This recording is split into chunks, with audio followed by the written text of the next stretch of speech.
Le dernier quart d'heure de Smart Bourse chaque soir, c'est le quart d'heure thématique et une fois par mois, nous avons rendez-vous avec les équipes de Clartan Associés pour le décryptage d'un cas d'investissement à travers le prisme de l'analyse fondamentale. Et c'est Marie-Lou Goueffon qui est avec nous ce soir en plateau, gérante chez Clartan, bien sûr. Bonsoir Marie-Lou. Bonsoir. Et nous parlons avec vous de Linde. Alors, vu de France, on pourrait dire c'est l'autre Air Liquide. Mais c'est surtout quand même le vrai champion mondial des gaz industriels. Le groupe Linde, historiquement qui est un groupe allemand, c'est ça En effet. Marie-Lou, qu'est-ce qu'il faut savoir de Linde et de sa position de numéro 1 mondial des gaz industriels? Alors c'est exactement ça, c'est le numéro 1 mondial des gaz industriels, c'est le grand rival d'Air Liquide, mais il devance notre champion tricolore avec 33 milliards de dollars de chiffre d'affaires.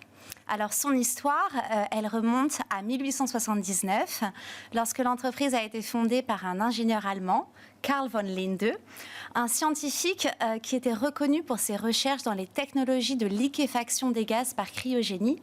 Et d'ailleurs, il est devenu précurseur du réfrigérateur moderne.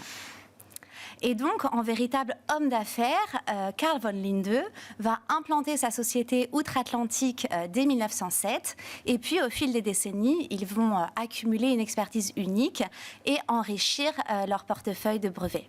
Et en 2018, c'est le changement de dimension avec la fusion, effectivement, entre l'allemand Linde et l'américain Praxair. C'était alors une méga opération qui permit au groupe de changer de dimension et de détrôner son grand rival Air Liquide qui, seulement 2 ans auparavant, avait réalisé l'opération de l'américain Airgas à 13 milliards de dollars. Ouais. Et ce que vous dites, c'est que Linde, en rachetant Praxair, a verrouillé définitivement le marché d'une certaine manière. C'est ça, Marie-Lou ? C'est probablement l'ultime grande consolidation possible du secteur. Ouais. Ce qui fait que Linde est quand même aujourd'hui, vous le disiez, un cran au-dessus d'Air Liquide. On adore Air Liquide, c'est un champion mondial, mais ça n'est pas le champion mondial des gaz industriels. Comment on mesure l'écart aujourd'hui, justement, entre Linde et Air Liquide? La part de marché, tout simplement. Ouais. On peut dire que Linde est un vrai leader parce qu'il commande un tiers d'un marché mondial des gaz industriels qui est évalué à 100 milliards de dollars, en croissance régulière, avec de la visibilité. Et puis, en termes de capitalisation boursière, l'entreprise aujourd'hui représente plus de 200 milliards de dollars de capitalisation. C'est 2 fois plus qu'Air Liquide, ce qui vient confirmer son statut. En quoi consiste concrètement le métier ou les métiers du gaz industriel et où est-ce qu'on retrouve ces applications, j'allais dire, en bout de chaîne ? Alors très concrètement, donc Linde produit des gaz industriels. Alors les gaz industriels, qu'est-ce que c'est ? Ça peut être des gaz atmosphériques ou gaz de l'air. Ce sont les gaz qui sont présents dans l'air que nous respirons. Donc bien sûr l'azote, l'oxygène, l'argon et les gaz rares. Donc là, on va les préparer en liquéfiant l'air, en le refroidissant jusqu'à séparer ces différents composants.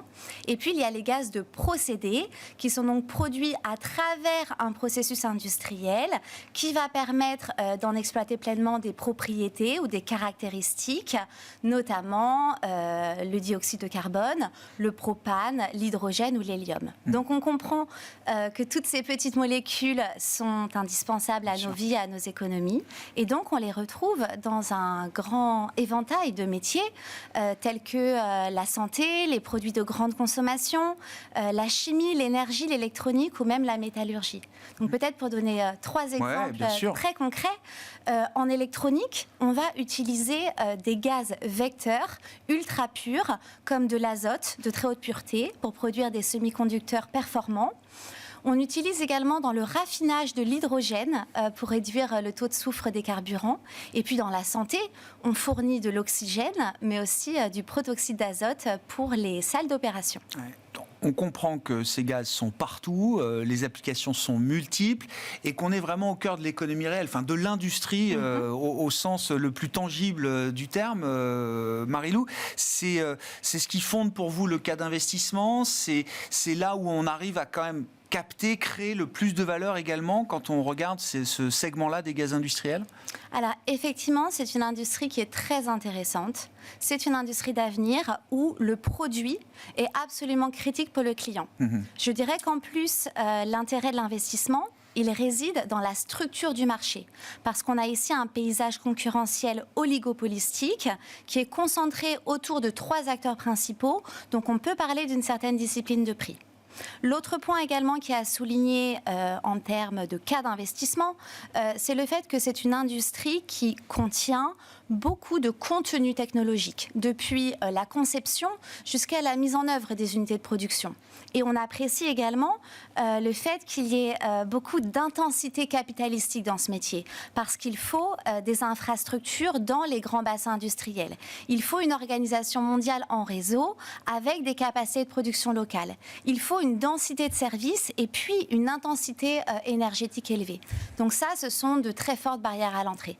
Et je comprends que ce sont des activités qui sont un peu décorrélées du cycle économique d'une certaine manière. Oui, Marie-Lou ? tout à fait. C'est également un point fort de cette industrie et du dossier en particulier. C'est cette diversification entre les métiers, entre les géographies, entre les clients et les applications, avec des synergies entre ces différents éléments. Et puis également, la structure des contrats est très avantageuse. On a des contrats à très long terme. On parle de 15 à 20 ans pour les très grands sites. On parle de 3 à 7 ans pour la partie marchand. On a également des clauses que l'on appelle take or pay, c'est-à-dire des clauses avec des volumes minimaux garantis, et puis des clauses d'indexation sur les prix de l'énergie. Donc finalement, c'est un métier qui est performant, qui est également assez défensif, et lors de la crise Covid en 2020, les ventes de Linde ont reculé de seulement 3%. C'est incroyable. Alors moi, j'ai regardé juste le graphique boursier, et il y a une régularité, c'est au plus haut quasiment, je crois aujourd'hui, Linde. Oui, il y a une régularité dans la croissance du titre en bourse qui est spectaculaire.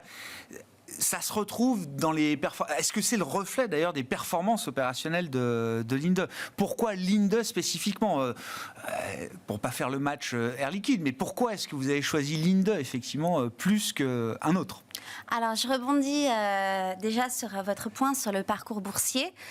Il est manifeste qu'en fait, sur 30 ans, Linde, le parcours en bourse, c'est en moyenne 15% par an. Contre 10,5% pour Air Liquide.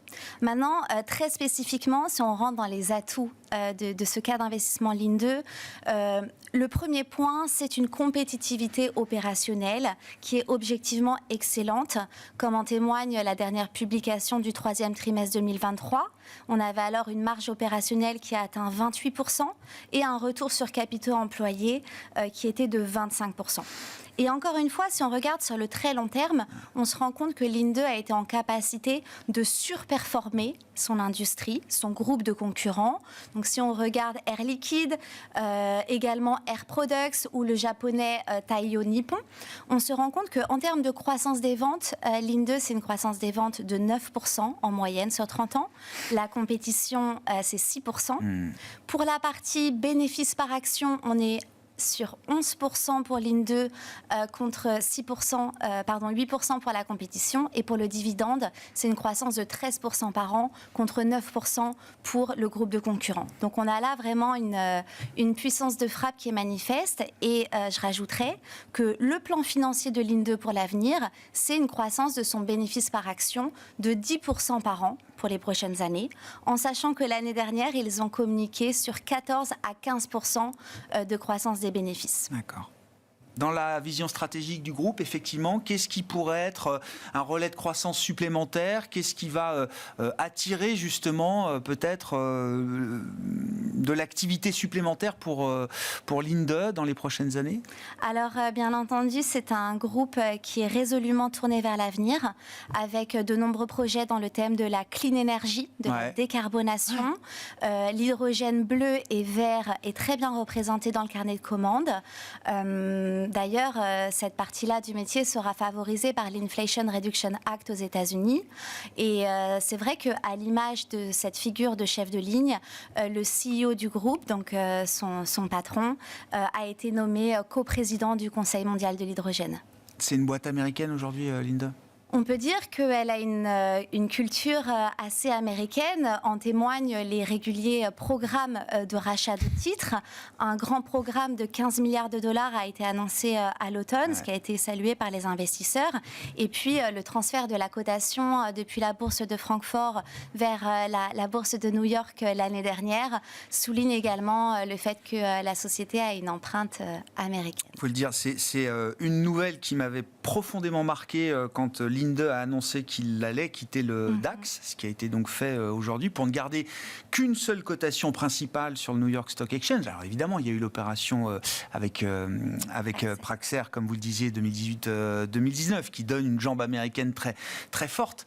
Mais Linde, au moment où il quitte le DAX, c'est la première capitalisation boursière en Allemagne. En effet, c'est exactement donc, ça. il fallait se mettre en tête, c'est comme si Total Energy, LVMH, pour nous à Paris, décrétait, non, moi, je serais coté à Hong Kong ou je serais coté ailleurs. Enfin, voilà, dans l'esprit des Allemands, je pense que ça a été quand même aussi un événement. Oui, précisément. Et on peut également souligner le fait que lorsque la fusion a eu lieu, c'est Monsieur Angel, qui était patron de Praxair, qui a pris la direction du groupe. Oui, c'est ça. Ouais. Comment est-ce que vous gérez la position chez Clartan? Alors, il est dans le fonds Clartan Valeur, c'est ça, le titre Linde. Quelle place a Linde dans le portefeuille? Alors, dans notre fonds Clartan Valeur, nous avons initié la position Linde en mars 2022. On était alors à moins de $300 pour un titre qui, effectivement, aujourd'hui cote un peu plus de $400. Donc, c'est un investissement qui a été une performance satisfaisante qui s'explique par 3 éléments principaux. Tout d'abord, c'est une grande fiabilité de la communication financière. Deuxième point, ce sont des résultats de qualité, évidemment. Et puis, le troisième élément, ce sont aussi de multiples relèvements consécutifs de ces objectifs financiers au cours des 18 derniers mois. Donc, nous maintenons une position, je dirais, de fonds de portefeuille dans Clartan Valeur parce que nous apprécions beaucoup ce dossier qui combine des qualités rares, à la fois beaucoup de visibilité, de la qualité évidemment, de la régularité et puis de la croissance des revenus et des résultats et une capacité à nous offrir une certaine endurance à travers les cycles. Merci beaucoup Marie-Lou, merci d'être venue évoquer pour nous le dossier Linde et donc ces métiers du gaz industriel avec le champion et le numéro 1 mondial des gaz industriels. Marie-Lou Goueffon, gérante chez Clartan Associés, qui était l'invitée de ce quart d'heure thématique de Smart Bourse ce soir.